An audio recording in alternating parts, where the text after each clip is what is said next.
parte ng hotel na to. Ito yung nakakatakot na napuntahan ko dito.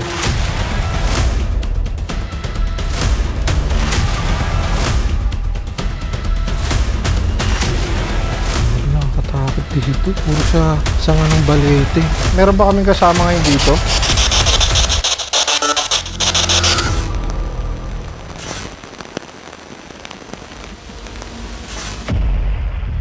Dekada 80 nang itinayo ang gusaling ito. Halos ilang taon din itong nag-operate at binuksan sa publiko. Naging kilala at espesyal ang hotel na ito dahil sa taglay na itong kalakihan. Hanggang isang araw, nagkaroon ng sunog at naging sanhi sa pag-iba ng ibang parte ng hotel. Hindi nagtagal ay binili na din ito ng isang mayaman at kilalang kumpanya sa lugar na ito. At simula nun, tuluyan na itong nabandona. Dahil sa kwento dito, ay agad namin itong pinuntahan para libutin at imbestigahan ang nasabing hotel. Ako po yung nagbabantay dito po sa hotel na abandonado po. Kwento ko lang po yung kasama ko dati dito po, yung parang hindi daw siya makatulog kasi may ano daw siya, may nararamdaman siya. Katakot talaga yung ikwento niya sa amin. Yun, siya yung first time duty dito panggabi. 2 araw siya naka-duty. Sa umaga pahinga sana siya, hindi siya makatulog. Parang may pumasok daw sa ano niya, isipan niya. Tapos yun, hindi naman namin na tanong kasi yung sa kanya, yun lang yung ano niya, hindi na daw siya makatulog. Ganyan. Tapos umalis siya. O parang may gumugulo, may umano sa kanya. Isa, tapos kami dito, 3 kami. Takot pa nga kami, 3 kami. Siya lang mag-isa sa taas. Yun, ilang araw lang, bumaba na siya na ano. Kahit umaga, hindi na daw siya isang gabi wala siyang tulog.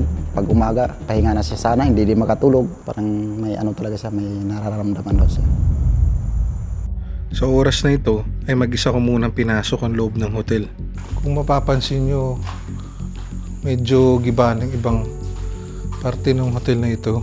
Yung iba bumagsak na yero, yung iba naman, nagiba na talaga yung mga pader niya. Inikot ko muna ang ibabang bahagi ng hotel. Dito banda sa likod niya, meron daw swimming pool dyan. Kaso lang, hindi na natin malapitan kasi medyo madamo na siya. May nakita akong isang kwarto, kaya chinek ko na rin. Ang laki na ito. Halos giba ng ibang parte dito. At napag-alaman ko na ito palang rehearsal studio nila. Ito yung pinaka rehearsal studio nila dati. Kasi puro siya salamin. Ayan ako makikita niyo, puro salamin yung nandito sa kwarto na to. Puro graffiti na rin nandito, puro sulat na rin sa pader guys. Kita natin yung ibang parte dito. Medyo madamo lang talaga yung ibang part. Kaya naman iwasan yung mga damo. Sobrang creepy rin dito sa part na to. Isang kwarto dito guys, check din natin kung ano meron dito. Magkabila ng lababo dito. Ito siguro ang dishwashing area nila. Siguro dating kusina to. Nandito. May puno ng balete dito guys. Ayan, kinain na rin ng baging yung mga pader dito. Halos giba na at hindi na mapasukan ang ibang kwarto dito. Mamaya check natin kung ano itsura ng taas nito. Habang naglalakad dito sa first floor ay napansin ko naman ang lumang banyo nila. Ito yung dating CR nila. Iba na rin yung toilet bowl dito. May nakita rin ako isang kwarto dito na puro tiles na para bang kitchen area nila. Hindi ko sure kung anong kwarto to pero puro siya tiles. Ayan o, makikita nyo, may mga bandal din siya dun sa pader niya. Lahat ng pader dito gawa siya sa tiles. Sa tabi naman na ito ay makikita nyo isang malawak na lugar na tila ba isang reception area. Dito may isang lugar dito na puro balete na siya o. Ayan o, mapapansin nyo, puro siya mga sanga ng balete. Siguro ito yung pinaka-reception area nila dati. So dito guys, may hagdan dito paakyat. Kaso hindi natin maakyat kasi nga puro na rin siya sanga ng balete. Oh. Dahil wala na akong madaanan, ay naisipan ko nang bumalik sa aking mga dinaanan.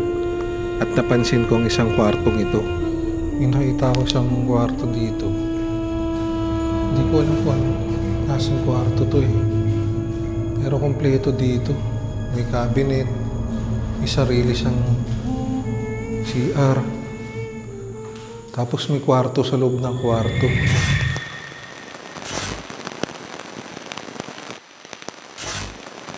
Ito yung first floor ng hotel, guys. Sobrang lawak na ito.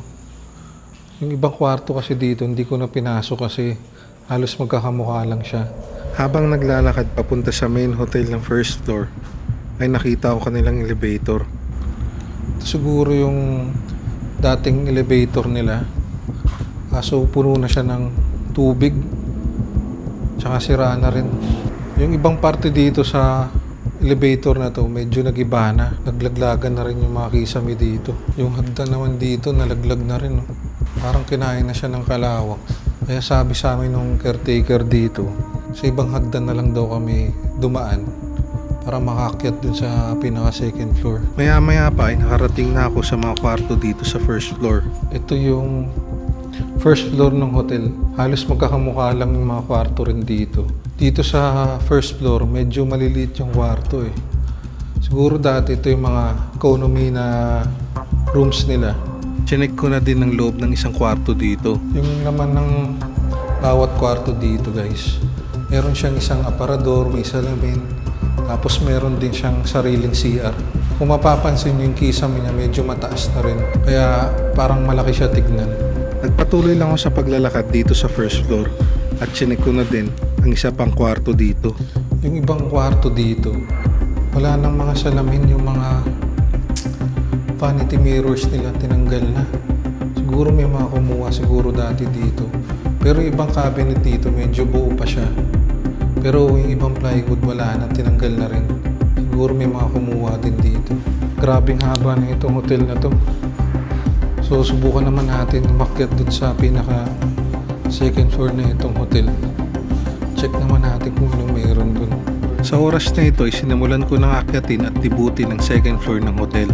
Yung ibang parte kasi dito, sabi sa amin ng caretaker, ay nasunog daw yung likod na part dito.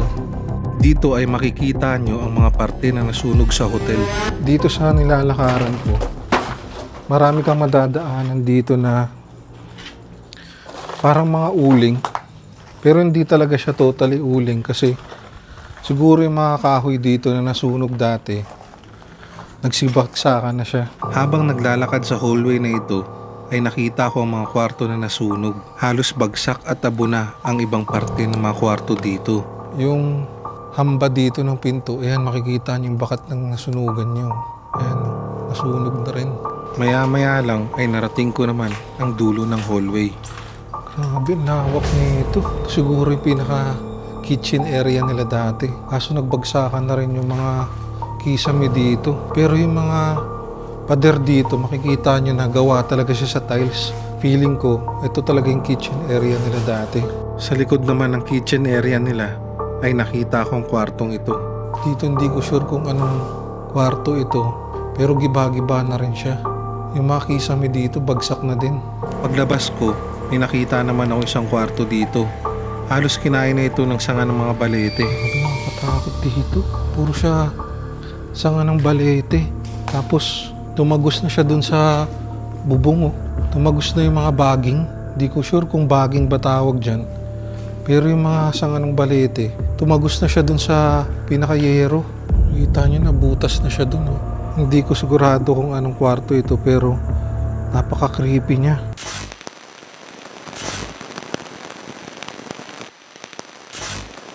Sa oras na ito ay lumabas na ako para i-check ang kabuuhan ng hotel. Sobrang lawak na ito kung makikita nyo. Napakalawak niya. Lalo na itong parte na nasunog dito. Napakalawak. Dito ay matatanaw nyo rin ang kanilang pool area.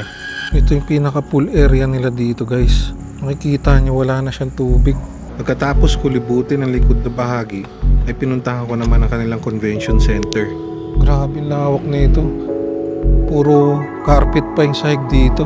Siguro dati hindi ito basta-bastang convention hall nila dito. Kasi napakalawak na ito. Kaso puro na siya kahoy, mga kalat. Makikita mo rin yung stage nila dito, laki. Maya-maya lang ay nakita ko naman ang mga lumang banyo ng convention center. Ito siguro yung pinaka-CR nila dati. Dito sa convention center nila. Buo pa yung mga tiles dito. Tsaka yung salamin, medyo malumot na rin siya. Medyo nakakaligaw lang tong lugar na to. Pero grabe, ang ganda siguro na ito dati. Tsaka ang creepy niya ngayon. Lalo na dun sa parte kanina na nasunugan. Creepy nung balete dun kanina.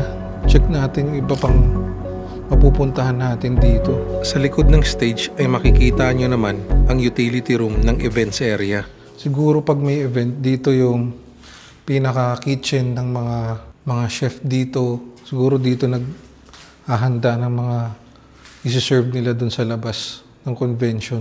Nagpatuloy lang ako sa aking paglalakad hanggang mapuntahan ko ang katabing kwarto nito. Kung mapapansin nyo, yung mga bakat pa siya nasunog. Oh. Pero napansin ko dito yung sahig nila dito. Gawa rin siya sa carpet. May nakita akong hallway dito, kaya dito na rin ako dumaan. Dito guys, hindi ko akalain na may isa pa palang tagusan siya dito. May mga kwarto rin siya sa loob. Siguro ito yung mga kwarto ng mga VIP. Pag may event, dito yung pinaka-dressing room nila. Habang naglalakad sa hallway na ito, ay napansin ko ang dulo nito ay papunta pala sa main hotel. Ito pala yung tagusan dun. Kanina, sa baba. Papunta dun sa hotel na nasunog. Ito naman yung pinakaharapan ng hotel. So ito yung second floor ng hotel guys. Kung mapapansin nyo, dito, halos lahat ng sahig is carpet siya. Pero parang ganun din yung itsura niya dun sa baba. May isang cabinet, may vanity mirror, tapos meron silang isang CR dito. Nakita ko din ang mga lumang telepono na ginamit sa mga kwarto dito. Yung mga dati nilang telepono dito. Mga luma na talaga. Kinain na ng alikabok. Habang naglalakad ako sa floor na ito, ay bigla na lang ako nakaramdam ng takot at kaba. Ito yung pakiramdam dito sa second floor. Parang ang creepy dito sa lugar na to. Itong parte ng hotel na to. Ito yung nakakatakot na napuntahan ko dito. Halos magkakamukha lang din yung kwarto dito. Pero puntahan natin yung pinakadulo. Hindi ko na pinasok isa-isa yung kwarto dito kasi magkakamukha lang din naman siya. Tsaka yung iba wala na ring laman. Kaya tinitignan ko na lang siya. Pagkatapos ko libutin ang hotel, ay naisipan namin na magsagawa ng isang investigasyon sa isa sa mga lugar dito.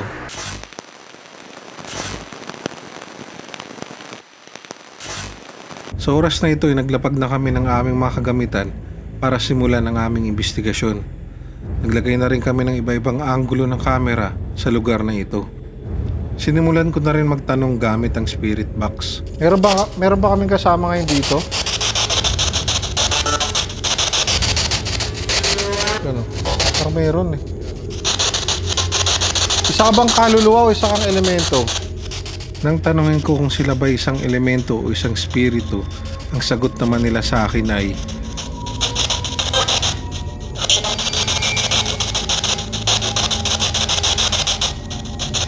nang pinaulit ng kasama ko ang kanilang mga sagot, ito naman ang kanilang sagot sa akin.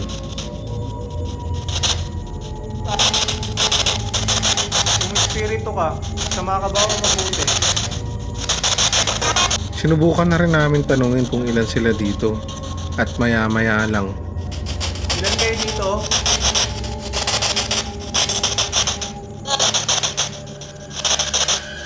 Pwede kang lumapit sa amin?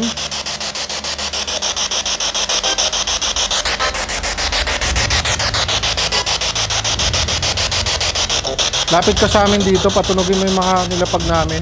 Habang pinapalapit ko sila sa amin, ay para bang ayaw na nila ituloy ang aming mga ginagawa. Stop. Sa oras na ito ay nagpatuloy lang kami sa pagtatanong gamit ang aming spirit box.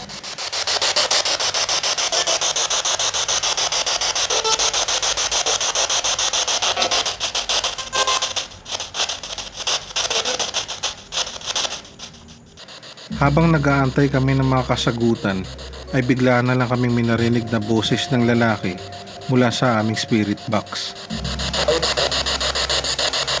Ano? Ang lalaki. Nagantay ulit kami ng ilang oras para sa kanilang kasagutan.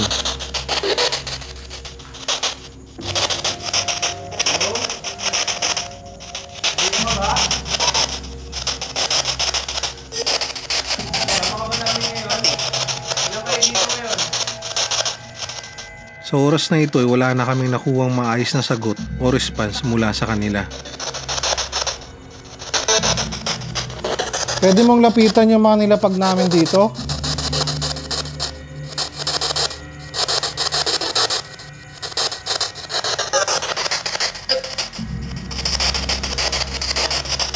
Lalaki ka ba o babae?